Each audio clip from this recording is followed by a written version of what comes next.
कथा प्रारंभ होत है।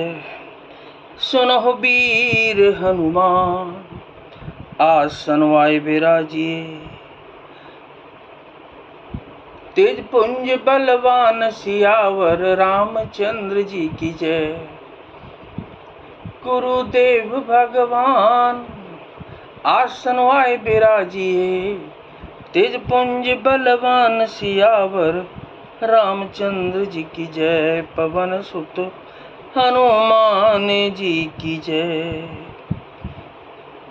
गर्भवती, प्रसूता आदि अबला स्त्रियां, बच्चे और बूढ़े दर्शन न पाने से हाथ मलते और पछताते हैं। इस प्रकार जहाँ जहाँ श्री रामचंद्र जी जाते हैं वहाँ वहाँ लोग प्रेम के वश में हो जाते हैं।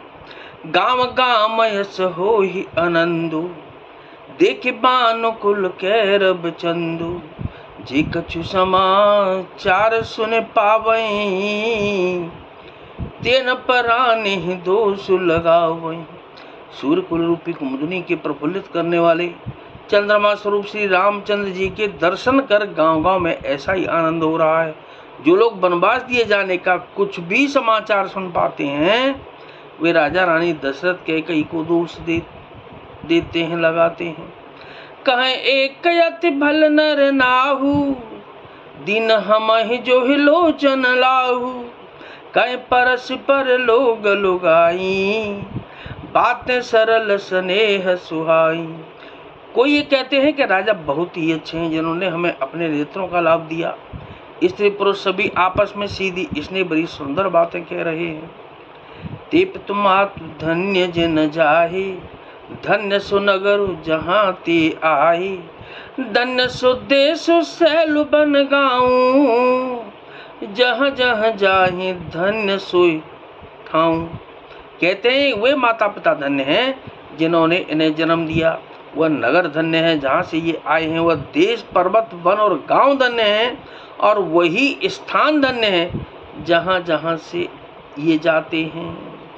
सुख पायऊं पेरंचे रचिते ही, ए जह के सब भांति स्नेही। राम लखन पथ कथा सुहाई, रही सकल मग कानन छाई। ब्रह्मा ने उसी को रचकर सुख पाया है जिसके ये श्री रामचंद्र जी सब प्रकार से स्नेही हैं। पथिक रूप श्री राम लक्ष्मण की सुंदर कथा सारे रास्ते और जंगल में छा गई है। एहि विद रघुकुल कमल रवि, मग लोगन सुख देत। जाहि चले देखत विपिन, सिय सौमित्र समेत सियावर। रामचंद्र जी की जय, पवन सुत हनुमान जी की जय। रघुकुल रूपी कमल के खिलाने वाले सूर्य श्री रामचंद्र जी इस प्रकार मार्ग के लोगों को सुख देते हुए सीता जी और लक्ष्मण जी सहित वन को देखते हुए चले जा रहे हैं। आगे राम लखन बन पाछे, तापस बेश विराजत काछे। उभय बीच सिय सोहति कैसे, ब्रह्म जीव बिच माया जैसे। आगे श्री रामचंद्र जी हैं, पीछे लक्ष्मण जी सुशोभित हैं, तपस्वियों के वेश बनाए दोनों बड़ी ही शोभा पा रहे हैं। दोनों के बीच में सीता जी कैसी सुशोभित हो रही हैं जैसे ब्रह्म और जीव के बीच में माया। बहुरी कहूँ छवि जस मन बसही, जनु मधु मदन मध्य रति लसही।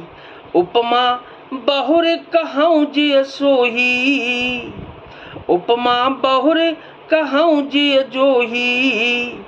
जन बुध बिद बिचर रोहिणी सोही। फिर जैसी छवि मेरे मन में बस रही है उसको कहता हूँ मानो बसंत ऋतु और कामदेव के बीच में रति, कामदेव की स्त्री शोभित हो। फिर अपने हृदय में खोजकर उपमा कहता हूँ कि मानो बुध चंद्रमा के पुत्र और चंद्रमा के बीच में रोहिणी चंद्रमा की स्त्री सोह रही हो। प्रभु पद रेख बीच बिच सीता, धरती चरण मग चलत सभीता। श्री राम पद अंक बराए, लखन चलय मगु दाहिन लाए।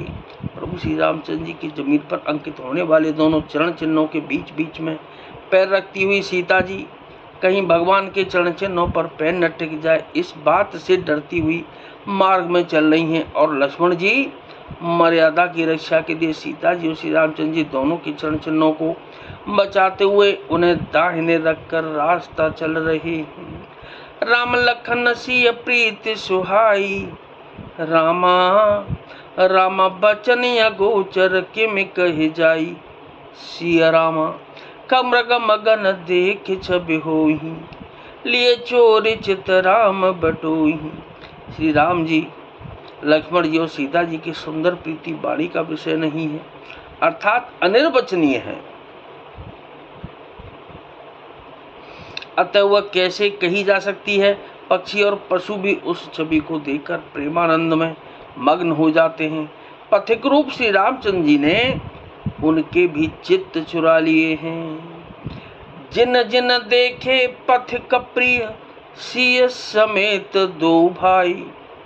भव मग अगम आनंदते, बिन श्रम रहे सिराय सियावर। रामचंद्र जी की जय, पवन सुत हनुमान जी की जय। प्यारे पथिक सीता जी सहित दोनों भाइयों को जिन जिन लोगों ने देखा, उन्होंने भव का अगम मार्ग, जन्म मृत्यु रूपी संसार में भटकने का भयानक मार्ग बिना ही परिश्रम आनंद के साथ तय कर लिया।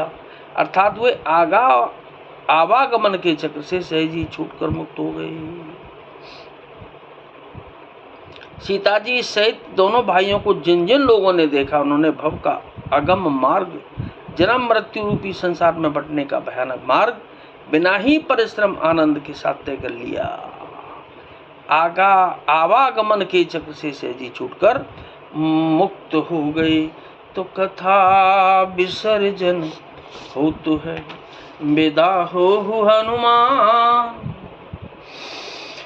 गुरु जी भगवान राम लखन और जानकी मैया, सदा करे कल्याण सियावर। रामचंद्र जी की जय, पवन सुत हनुमान जी की जय।